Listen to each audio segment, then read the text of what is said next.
প্রশংসা, তারিফ, গুণকীর্তন, গুণভাজন, আরাধনা, উপাসনা, যিনি অক্ষয় নিরক্ষয়, ওয়াহদাহু লা শারীক, জানার কোনো শরীক নাই, জানার কোনো শরীক নাই। আল্লাহ তাবারক ওয়া তাআলা কোরআনুল পাকের মধ্যে ইরশাদ করেছেন, লা শিরকুন যুলমুন আযীম। হে দুনিয়ার মানুষ, তোমরা পৃথিবীতে যা কিছু করো না কেন, আমি খোদা আমার সাথে তোমরা শিরিক করবে না। কারণ পৃথিবীর মধ্যে সমস্ত গুনাহের মাপ আছে, ক্ষমা আছে, কিন্তু যদি কোনো ব্যক্তি আল্লাহর সাথে শিরিক করে তার কোনো মাপ নাই। মাপ আছে যদি তওবা করে, আবার পুনরায় কলেমা পড়ে ঈমানদার হয়, মুসলমান হয়, তারপরে কিন্তু তার জন্য মাপ আছে। আমরা কোথায় কোথায় কিন্তু শিরিক করি। অন্তত পক্ষে সারাদিন রাতের বেলায় ঘুমাতে যাওয়ার আগে একবার তওবা করবেন, একবার ইস্তেগফার করবেন, কালেমা শরীফ পড়বেন যে আল্লাহ ঘুমানোর আগে যা কিছু করেছে আপনি মাফ করনে ওয়ালা, আপনি তো গফুরুর রহিম, আপনি তো বড় বড় ইহুদিদেরকে মাফ করে দিয়েছে, যারা নবীদের সাথে দুশমনি করেছিলেন তাদেরকে ক্ষমা করে দিয়েছেন, আর আপনি তো মুসলমান, আল্লাহ কেন আমাদেরকে ক্ষমা করবে না? আল্লাহ বলছেন, হে পৃথিবীর মানুষ, তোমরা গুনাহ করো আর আমি মাফ করতে ভালোবাসি। সুবহানাল্লাহ, সুবহানাল্লাহ। হে পৃথিবীর মানুষ, তোমরা গুনাহ করো, এমন তো পাহাড় পাহাড় গুনাহ করো, মাফ চাও, আমি আল্লাহ মাফ করে দেওয়ার জন্য বসে আছি। আর সে আজিমের উপরে আমি আল্লাহ, আরে মাফ করনে ওয়ালা তো আমি আল্লাহ মাফ করে দেব। সমস্ত প্রশংসা সেই মহান রব্বুল আলামিনের দরবারে, যে আল্লাহ তাবারক ওয়া তাআলা আজকে আমাদেরকে একত্রিত করে এই সুন্দর জশ্নে ঈদে মিলাদুন নবীর মাহফিলে আসার বসার সুযোগ করে দিয়েছেন। আসুন সেই মহান রব্বুল আলামিনের দরবারে মুহাব্বতের সাথে, বিনয়ের সাথে একবার উচ্চ আওয়াজে বলি আলহামদুলিল্লাহ, আলহামদুলিল্লাহ। তারপরে পরে অসংখ্য হারে অগণিত হারে দরুদের সালাম, দরুদের হাদিয়া, দরুদের নজরানা বর্ষিত হোক, কর্পিত হোক, উদ্বাতিত হোক, নাজিল হোক সেই আমার আপনার নবী তথা সারা বিশ্বের নবী, কুল কায়নাতের নবী, মা আমিনার লাল, মরুর দুলাল, আহমদে মুর্তজা, মুহাম্মদের মুস্তাফা, রসুলে আরবি, রসুলে কায়নাত সাল্লাল্লাহু আলাইহি ওয়াসাল্লামের উপরে আসুন একবার ফের মুহাব্বতের সাথে দরুদ শরীফ পড়ি সাল্লাল্লাহু আলাইহি ওয়াসাল্লাম, সাল্লাল্লাহু আলাইহি ওয়াসাল্লাম। আজকে আমার বয়ান হবে যে আমার নবী পাকের কেমন আখলাক, কেমন চরিত্র। আবু বকর সিদ্দিক এমনি নবীকে দেখে পাগল হয়নি, সর্বপ্রথমে আল্লাহর রাসূল সাল্লাল্লাহু আলাইহি ওয়াসাল্লামের প্রথম সাহাবা খলিফাতুল মুসলিমিন হযরত আবু বকর সিদ্দিক কেন হয়েছিল, কেন ওনাকে খলিফাতুল মুসলিম করা হয়েছিল? কারণ যুবকদের মধ্যে 32 বছর বয়সে এই আবু বকর সিদ্দিক আমার নবী মুস্তাফাতে বায়াত গ্রহণ করেছিলেন। সুবহানাল্লাহ, সুবহানাল্লাহ। আর আল্লাহ রাসূল একটা হাদিস বলে গেছে, কিন্তু এখন আল্লাহর রাসূল সাল্লাল্লাহু আলাইহি সাল্লাম হাদিস বলে গিয়েছেন যে দুনিয়ার কোনো মানুষ যদি কোনো আলেমের চেহারা দেখে, কার চেহারা? আলেম ওলামায়ে কেরামের যদি চেহারা দেখে, আল্লাহর রাসূল বলছে আমার চেহারা দেখা সমান, কিন্তু বাজারে আলেমে মিল নাই, ভেদাভেদ, আলেমে মারামারি। তাহলে আল্লাহর রাসূল যে হাদিসটা আমাদের কাছে শিখিয়ে গেছে, আল্লাহর রাসূল যে হাদিসটা ইরশাদ করেছেন, হে পৃথিবীর মানুষ, আমি তো নবী নাই, আমি তো ইন্তেকাল করেছি, আমার সাহাবায়ে কেরাম ইন্তেকাল করেছে, হে দুনিয়ার মানুষ, তাবেঈন ইন্তেকাল করেছে, তাবেঈন ইন্তেকাল করেছে, হে পৃথিবীর মানুষ, ওলিরা তো গুজরে গিয়েছে, ইন্তেকাল করে গিয়েছে। আল্লাহর রাসূল বলেছিলেন আখিরি জামানায় আমার উম্মতের মধ্যে 72 দল হবে, 73 ফিরকা হবে, একটা দল জান্নাতে যাবে, সেই দলটা হচ্ছে আহলে সুন্নাত ওয়াল জামাত। সুবহানাল্লাহ, সুবহানাল্লাহ।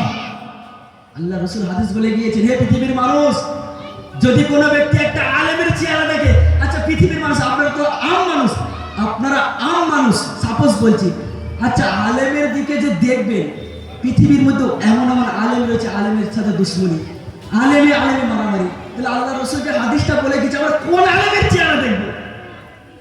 যার চেহারা দেখলে আমার নবী মুস্তাফার কথা মনে পড়ে। সুবহানাল্লাহ, সুবহানাল্লাহ। বলবেন না সুবহানাল্লাহ? কি ঘরে রেখে দিয়েছেন? বলতে কি কষ্ট হচ্ছে মা বোনেদের? আজকের বয়ান আপনাদেরকে নিয়ে একটু মনোযোগ দিয়ে শুনবেন। আরে খাতুনে জান্নাত মা ফাতেমাতুজ জোহরা রাদিয়াল্লাহু তাআলা আনহা কেমন ছিলেন? আরে ঘরের মধ্যে খানা নাই, প্রথমে একজন ফকির আসলে, হে হাসান ওই ফকিরকে রুটিটাকে দান করে দাও। জোরে বলবেন না? আবার 3টে রুটি ঘরের মধ্যে ছিলেন, ইমাম হাসান খাবে, ইমামে হোসেন অসুস্থ, বিছানার মধ্যে পড়ে গিয়েছে, বিছানার শয্যা হয়ে গিয়েছে, বাড়িতে ফকির এসেছে, ফকির এসে বলছেন মা জননী 3 দিন ধরে কিছু খাই না, এদিকে খাতুনে জান্নাত 1 সপ্তাহ খাইনি। আমরা কেমন? খাতুনে জান্নাত কেমন? বলবেন না সুবহানাল্লাহ? সুবহানাল্লাহ। আর আমরা ঈদ আসলে খালি মার্কেটে গিয়ে দামি দামি জামা কিনি। আরে খাতুনে জান্নাত একটা পোশাক, একটা জামা 70 জায়গায় তালি দিয়ে পরেছিলেন। আপনারা তো আহলে বায়াতদেরকে ভালোবাসেন, চুপ করে আছেন কেন? আপনারা তো আহলে বায়াতদেরকে মহব্বত করেন, তাহলে চুপ করে আছেন কেন?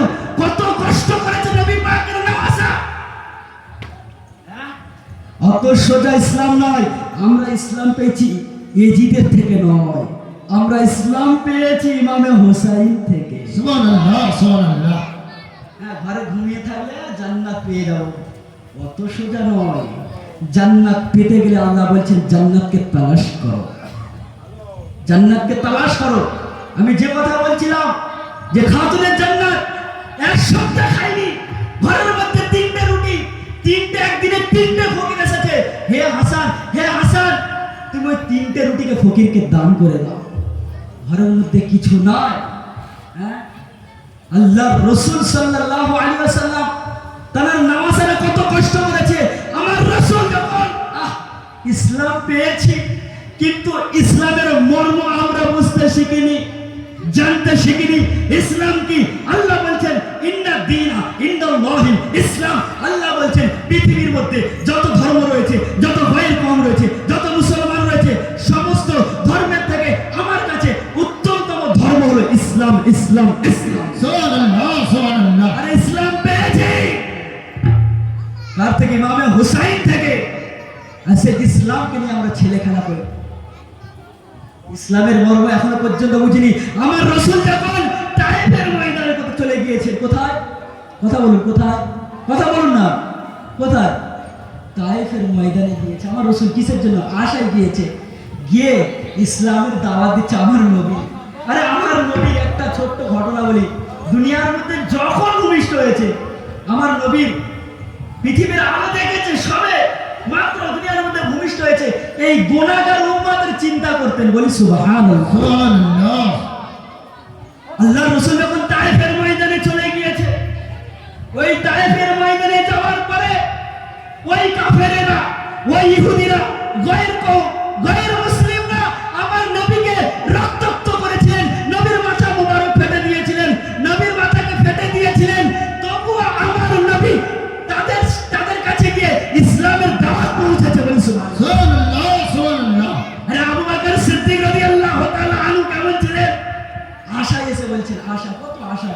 আবু বকর বলছেন ইয়া রাসূলুল্লাহ, ইয়া হাবিবাল্লাহ, আমি তো মুসলমান হয়েছি, আমার চাচাতো ভাইরা তারা বেধর্মী, গায়ের কম, তারা ইহুদি রয়েছে। ইয়া রাসূলুল্লাহ, আমি আশা নিয়ে এসেছি, যদি আপনি আমার সাথে যদি আমার এলাকায় যান, আমার এলাকার মানুষের কাছে যান, আমার চাচাতো ভাইয়ের কাছে যান, ইয়া রাসূলুল্লাহ, তাহলে আরো ইসলামের লাভ হবে, ইসলাম আরো এগিয়ে যাবে। বলি সুবহানাল্লাহ, সুবহানাল্লাহ। তো আশা ভাই না, যখন বাড়িতে 3টে ছেলে থাকে, 3টে সন্তান থাকে, 3টে ছেলে থাকে, যদি একটা ছেলেকে যদি বাপ বা পিতা মাতা যদি জামা কাপড় এনে দেয়, আচ্ছা 2টা ছেলের আশা থাকে কি থাকে না?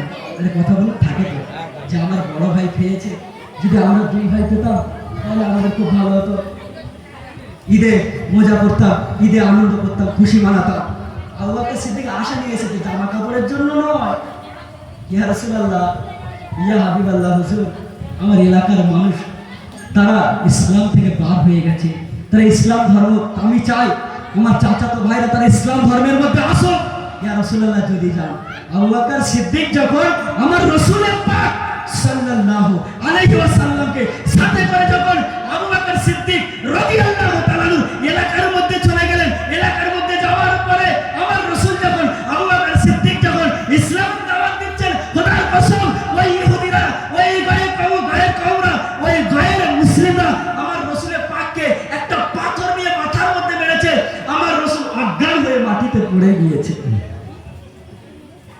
তাই নয়, আবু বকর সিদ্দিকের চাচাতো ভাই একটা বড় পাথর নিয়ে, তুই এসে ইসলাম প্রচার করতে,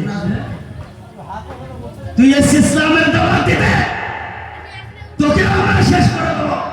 আরে আফসোস, আবু বকর সিদ্দিকের মাথা মোবারক ফাটিয়ে দিয়েছিলেন।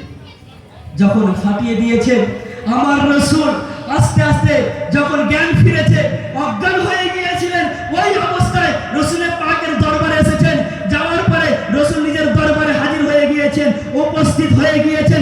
এদিকে আবু বকর সিদ্দিকও বেহুশ হয়ে গিয়েছেন।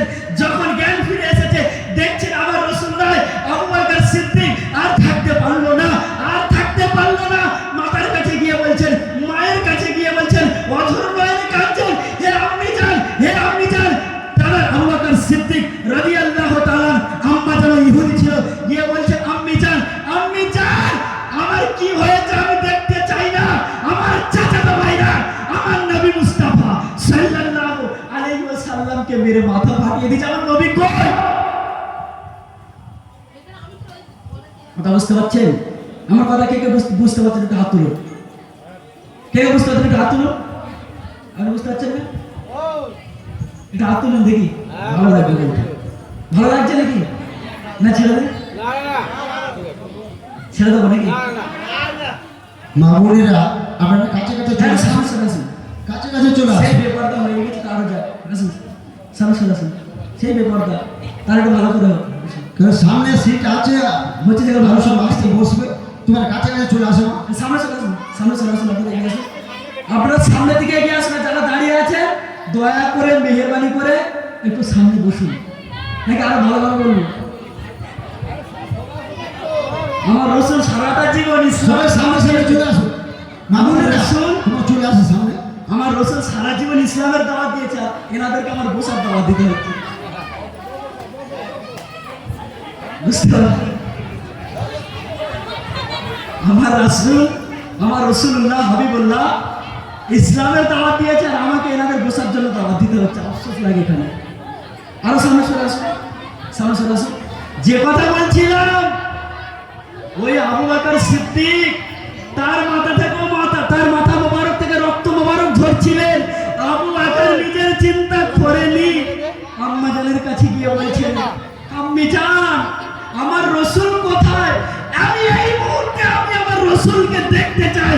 আমার চাচাতো ভাইরা, তারা আমার নবী মুস্তাফা রাহমাতাল লিল আলামিনকে মেরে মাথা ফাটিয়ে দিয়েছে। আমি এক্ষুনি আমার নবীর দরবারে হাজির হতে চাই। সুবহানাল্লাহ, সুবহানাল্লাহ। হ্যাঁ, আবু বকর সিদ্দিক সঙ্গে সঙ্গে ওনার মা বলছে, বিকালে যাবি সন্তান।